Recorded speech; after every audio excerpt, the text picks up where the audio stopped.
दोस्तों, प्रभु भोज मसीह जीवन का एक बहुत ही पवित्र सैक्रामेंट है जिसमें मसीह बड़ी अहमियत और गंभीरता के साथ भाग लेते हैं। और प्रभु भोज परमेश्वर की एक आज्ञा है जिसे बड़ी पवित्रता के साथ हम मसीहों को लेना चाहिए। लेकिन आज बदलते समय के साथ कई कलीसियाओं ने प्रभु भोज के महत्व को खो दिया है और अब वो प्रभु भोज को इतना इम्पोर्टेंस नहीं देते जितना उन्हें वास्तविकता में देना चाहिए।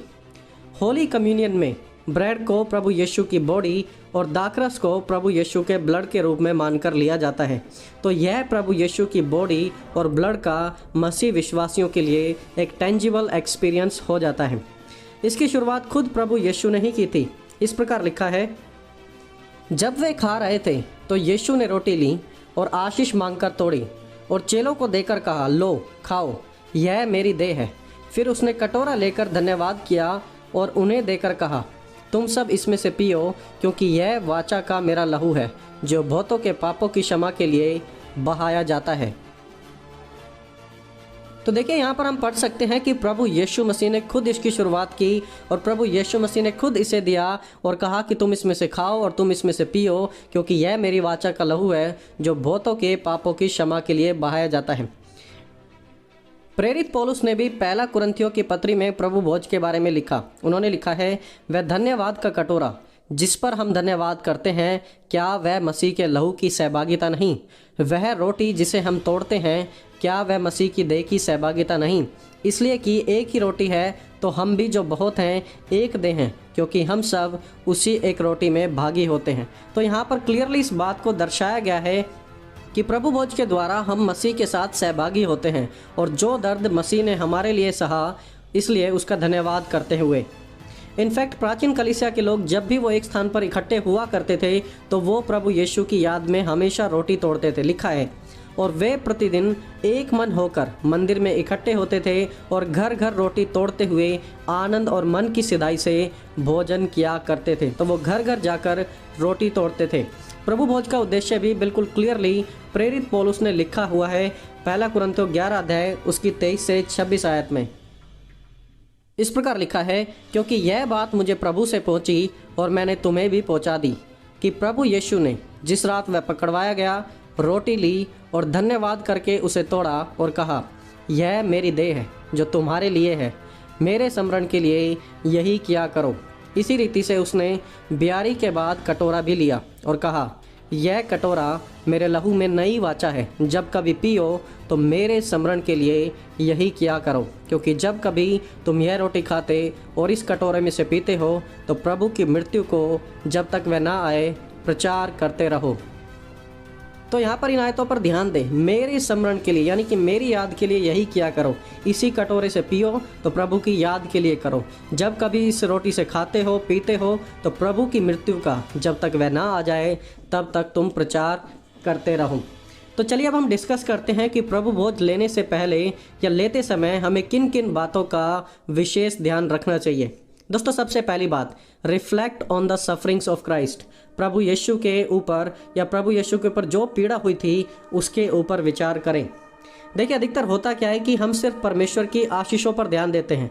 यीशु के दुखों का यदि कोई सरमन भी अगर प्रीच किया जाता है तो वो सिर्फ ईस्टर के दिन ही किया जाता है। सिर्फ ईस्टर एक ऐसा समय बन जाता है जब हम मसीह के दुखों में सहभागी होते हैं या मसीह के दुखों को याद करते हैं। लेकिन वचन के अनुसार तो कहा गया है कि जब कभी तुम इसे पियो तो मेरे स्मरण के लिए यानी कि मेरी याद के लिए तुम ऐसा किया करो। इंग्लिश में लिखा है, do it in remembrance of मी।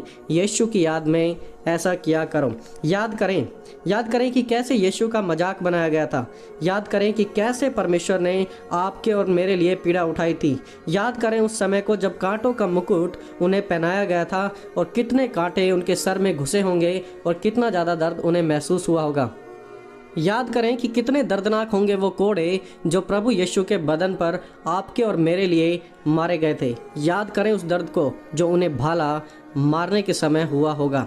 याद करें उन बड़ी बड़ी कीलों को जो प्रभु यीशु के बदन में आपके और मेरे लिए आर पार की गई थी। याद करें उस भारी भरकम क्रूस को जो उन्होंने मीलों दूर हमारे लिए उठाया। दोस्तों, याद करें उस समय को जब साइड में लटका हुआ एक चोर भी उनका मजाक बना रहा था। और जब हम प्रभु भोज लेते हैं तो हम इन सब चीज़ों को याद करते हैं जो प्रभु यीशु ने हमारे लिए सहा। और यह सब कुछ यीशु ने सिर्फ और सिर्फ आपके और मेरे लिए सहा, सिर्फ और सिर्फ हमारे लिए। तो अगली बार जब आप प्रभु भोज लेते हैं, सहभागी होते हैं, तो थोड़ा रुकें, अपने मन को शांत करें और रिफ्लेक्ट करें उन बातों पर जो प्रभु यीशु ने हमारे लिए सही। तभी तो प्रभु भोज लेने का सेंस बनेगा, तभी उसका हमारे जीवन में कोई फ़ायदा होगा। दोस्तों दूसरी बात, प्रभु भोज लेने से पहले पश्चाताप करें, रिपेंट। जब हम प्रभु भोज लेते हैं तो यह हमारे लिए एक बिल्कुल परफेक्ट टाइम होता है जब हम खुद भी अपने मन को जांच सकते हैं। यह एक वो समय होता है जब हम गंभीरता से उन बातों को सोचते हैं जो हमने परमेश्वर के विरुद्ध में की हैं। परमेश्वर के विरुद्ध कुछ गलत बोल दिया, कुछ गलत किया, कुछ पाप, कुछ भी जो आपके और परमेश्वर के बीच में रुकावट पैदा करता हो। प्रेरित पौलुस ने गंभीरता से इस मुद्दे के ऊपर लिखा। उन्होंने कहा, इसलिए जो कोई अनुचित रीति से प्रभु की रोटी खाए या उसके कटोरे में से पिए, वह प्रभु की देह और लहू का अपराधी ठहरेगा। प्रभु की देह और प्रभु के लहू का अपराधी ठहरेगा हर एक वो मनुष्य जो अनुचित रीति से भाग लेता है। इसलिए मनुष्य अपने आप को जांच ले और इसी रीति से इस रोटी में से खाए और इस कटोरे में से पिए। तो यदि आप परमेश्वर की नज़रों में प्रभु भोज के समय अपराधी नहीं ठहरना चाहते हैं तो प्लीज़ अपने मन को जांच लें और प्रभु से अपनी देह, प्राण और आत्मा को पवित्र करने के लिए विनती करें कि प्रभु आपके देह, प्राण, आत्मा को शुद्ध कर दें। और आगे प्रेरित पौलुस एक और बात बड़ी गंभीरता से कहते हैं। वो लिखते हैं, इसी कारण तुम में से बहुत से लोग निर्बल और रोगी हैं और बहुत से सो भी गए हैं। क्यों निर्बल हैं, क्यों रोगी हैं और क्यों कुछ मर भी गए हैं? क्योंकि प्रभु की देह को अनुचित रीति से लिया है, सीरियसली नहीं लिया। और दोस्तों ये हमारे लिए एक बहुत ही गंभीरता से समझने वाली बात है। आगे लिखते हैं, यदि हम अपने आप को जांचते तो दंड ना पाते। यदि हम अपने आप को जांचते तो कभी दंड ना पाते।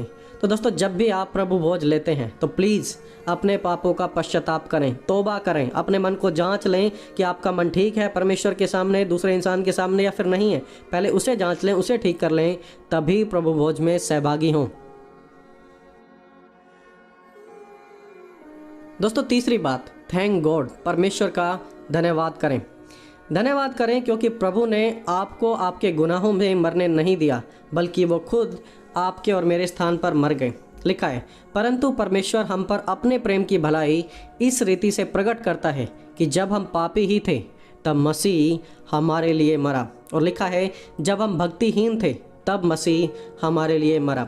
दोस्तों प्रभु भोज में भाग लेना हमें इन बातों को रिमाइंड करता है कि मसीह हमारे स्थान पर मर गया और इसीलिए हमें परमेश्वर का धन्यवाद करते रहना है, क्योंकि अब हमें मरने की ज़रूरत नहीं है अपने पापों में। प्रभु यीशु ने अपना बलिदान हमारे लिए दे दिया। तो अगली बार दोस्तों जब भी आप प्रभु भोज लेते हैं, इन 3 बातों का विशेष ध्यान रखें, reflect, repent and thank God. विचार करें उन बातों पर जिसके द्वारा प्रभु यीशु मसीह को पीड़ा हुई थी, अपने पापों से पश्चाताप करें और परमेश्वर का धन्यवाद करें कि वो आपके स्थान पर मर गए। और तब प्रभु भोज आपके लाइफ में सचमुच एक प्रभु भोज बनेगा, एक रियल एक्सपीरियंस की तरह आप प्रभु भोज को अपने जीवन में महसूस कर पाएंगे।